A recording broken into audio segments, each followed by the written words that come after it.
In this video, I'll show you how to use the loop over items node on n8n.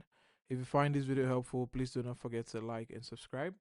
Now in n8n, most nodes automatically loop over incoming items, but you use the dedicated loop over items, also called split in batches node, to process items sequentially, control flow, or handle rate limits.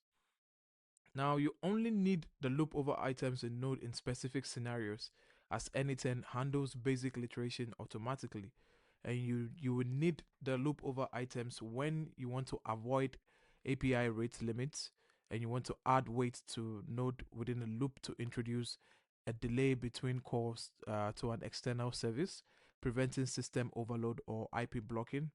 Now you can also use it when you want to ensure that items are handled strictly one by one, which is essential for certain nodes that can only process a single input item at a time.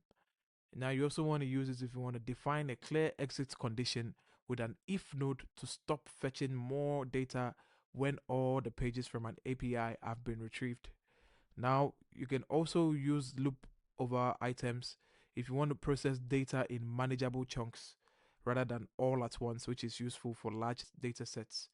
Now let's go on to implementing loop over items node. What you're going to do is you're going to click on open instance. You're going to choose the workflow that you want to add the loop over items node for. So let's say this workflow. Now it's once you've loaded it, you can use the split out node if it is necessary. Now what split out does is it's going to make every data that comes in, it's going to split it out. It's going to turn it to a list of items into it's going to turn a list of items into separate items. So once the data comes into this split out node, it's going to turn that data into a list of items. Now once we've connected a split out node, here we want to connect the loop over items node also. So we're going to connect the loop over items node to our split out node. And this is only done if it's necessary. Else you're going to connect the loop over items node directly.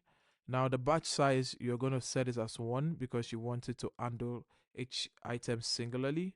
Now we're going to go back to canvas. And once we go back to canvas, you see there's a node here that says replace me.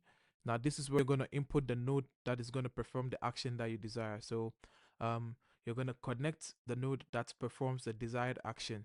For example, an HTTP request, a send email node, or a code node on the loop output. And then this is going to run. Once this is done, it's going to run again. So it's going to split out this data individually.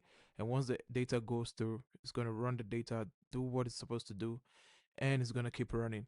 Now, once this data is done and it runs the last one, it's going to go to this last node here, which says done.